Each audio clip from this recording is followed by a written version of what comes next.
power, but it wouldn't do that. But Belichick wouldn't, Gruden would. When I suggested that, Raider Nation went haywire. So I have been told three things. This is what I have been told by people close to Gruden. He would move off Derek Carr. He likes him, but he'd move off him. 2, Gruden is concerned that with Mahomes and Justin Herbert in his division 4 times a year, he feels like he has a significantly less talented quarterback. He wants to go to a star. And 3rd, he's got the power to do it. So I believe, and we're just going to I'm not going to talk about all the quarterbacks. Let's just talk about the good ones. There's basically 2 groups of quarterbacks in the NFL. I would call the first the no argument group. They're great. You sound like an idiot arguing they're not. There's not many of them. There's 6. Patrick Mahomes, Josh Allen, Tom Brady, Russell Wilson, Aaron Rodgers, Deshaun Watson. Stop talking. They're great. Some are playmakers, some are big, some are fast, some are strong. Some, like Brady, just elevate everybody. Nobody's arguing. This is the no argument class. They're different. They play different. They look different. They throw different. They may run different. Then there's the guys that are really good. I mean, they start in the NFL. They're good. But we argue about them all the time. And there's about 8 or 9 of these guys. Lamar, we don't love the way he throws. Dak, we just like everything but the throwing part. Kirk Cousins shrinks. Matt Ryan, Matt Stafford, Derek Carr, Jimmy Garoppolo, Justin Herbert, and Jared Goff. Now, I'm not going to count Kyler Murray or Baker Mayfield yet. You might, but just give me 7 more games with each. Let me see Baker after success if he puts weight on again. And Kyler is getting better, but let's see about 7, 8 games. I think Burrow will be in this very quick. So we've got 2 food groups here. The 6, no argument. The 9, we argue about how good they are. So let me ask you, if you want to get a no argument guy from an argument guy, what's it worth? Well, in negotiations, the key is, what do I need? What void do you fill? So the Houston Texans need a better infrastructure, and they need a happy quarterback. So they get Derek Carr, and let's say 3 number 1 picks and a player. So I got a happy quarterback, I get a good player, and great draft picks. I don't have any, I need them. What the Raiders need is a superstar that can go toe-to-toe with Justin Herbert and Patrick Mahomes, and they feel like, our guy's as good as their guy. It serves both needs. It's not outrageous. It actually makes a ton of sense. And there's stories out today, the Raiders, Derek Carr, Deshaun Watson, several NFL insiders expect the Raiders to take calls. They may need a 3rd team. They believe that Derek Carr is worth 2 first-round picks. I do, too, if they're middle first round to later first round. I'm not giving up the 2nd pick and the 2nd pick back-to-back years for him, but I'd give up the 17th and the 21st for him. But it's just not that unrealistic. There's only 2 real groups of quarterbacks, the good quarterbacks in this league. The 6 guys we just don't argue, you sound like an idiot. And then the others that you can have real arguments. Who's better? Stafford, Matt Ryan, Dak. You can have real arguments about this stuff. And the question becomes, the Raiders need a star, they believe. The Texans need a happy quarterback and an infrastructure realignment, and it serves both. I don't think it's nuts. I mean, the Raiders lost 4 one-possession games last year and went 8-8. They're close. Deshaun gets them to 11-5. And by the way, the Houston Texans with Deshaun went 4-12. So how much? You need infrastructure. Texans are better with Derek Carr over the next 3 years and 3 or 4 first-round picks and a starter. They were 4-12 last year with him. With him, Deshaun Watson. I think it works. I think the Raiders, what Gruden, the power he's got, the want, the understanding of his division, I think that one fits. Enjoy with the news. No. Turn on the news. This is the Herd Line News. Can you imagine that division? My God. Justin Herbert, Mahomes, and Deshaun Watson. Well, think about the coaching division. The NFC West, Pete Carroll, McVay, Kyle Shanahan. AFC East, Belichick, Sean McDermott, Flores. You're getting like these all-star coaching and all-star quarterback positions. It shows you coaching's getting better and quarterbacking's getting better. Look at the AFC North. That's why they have 3 teams in the playoffs. Lamar, Baker, Burrow, Ben. Ben's now the worst. Tomlin, Harbaugh, Stefanski. Pretty good. Yep.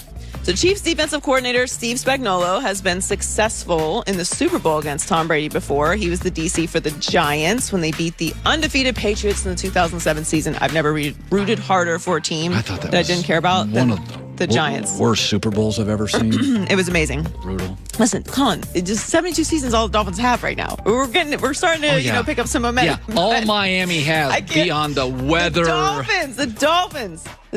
But Spagnuolo knows Brady is going to be ready to face the Chiefs and anything they throw at him. He's a step ahead of everything. I mean, every film clip that you put on, he's putting their guys in the right defense. That's always the challenge when you go against what I call a cerebral quarterback, and we know Tom is like that. He has total control. He gets them out there in time to change things. We're going to have to be really good on the back end, not to show him things, or as we say, don't let him read our mail, because if he can read our mail, he knows exactly what to do. He's 2-3, Brady is, in his career, including the playoffs against Spagnuolo as a DC, including 0-2 with 4 touchdowns and 3 interceptions against Spags. Yeah. So I'll tell you, you got to give Spags credit. In the playoffs so far, Kansas City's secondary has been great.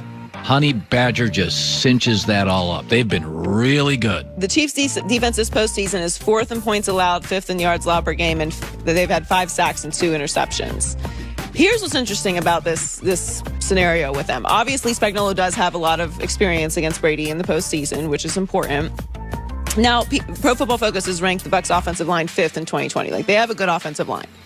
Brady does not like to get touched. We know that. That's always been the case. It's nothing new, not in his old age. It's not a thing.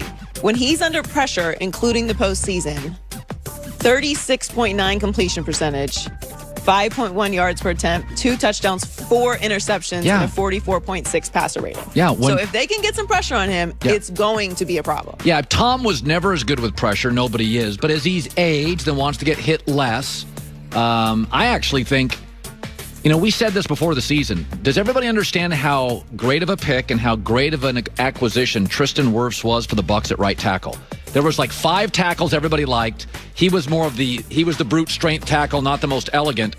He's a Pro Bowler at right. You can argue he's the first or second best right tackle in football.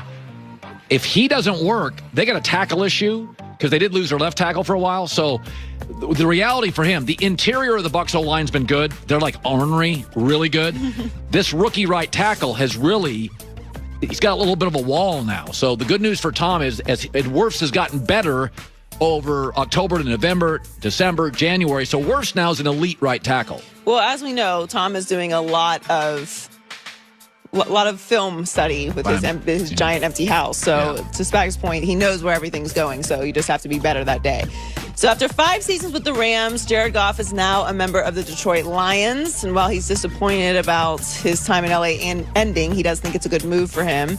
He said, as the quarterback, as the guy that's at arguably the most important position on the field, if you're in a place that you're not wanted and they want to move on from you, the feeling's mutual. You don't want to be in the wrong place. It became increasingly clear that was the case. The trade is something I'm hopeful is going to be so good for my career.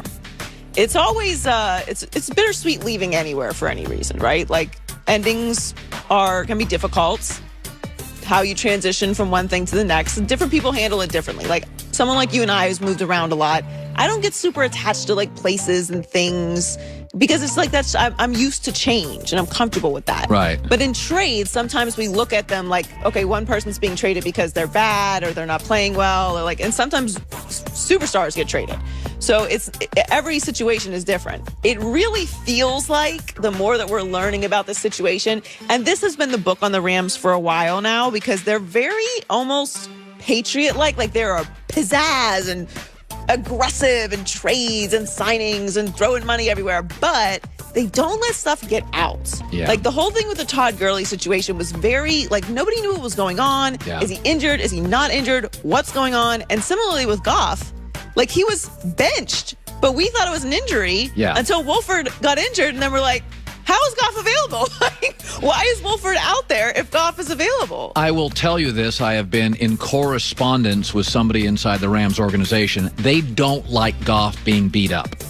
I was told last night, great kid. We made a decision as an organization. They don't like the Goff can't play narrative. In fact, what the Rams are telling me is, if Goff didn't have talent, you couldn't pull this off. He never gets hurt. Right. He's a great kid. He lost confidence. But the Rams want it to be known, this deal only gets made if you have something of value that you don't get Matt. By the way, the Colts wanted him. The Patriots wanted Stafford. The Niners wanted Stafford.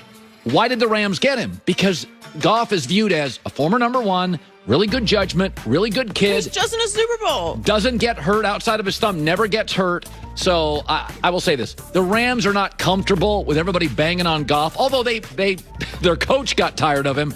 But in the end, they want it known that there's a reason we could make the deal, and the Niners wanted him and couldn't because we had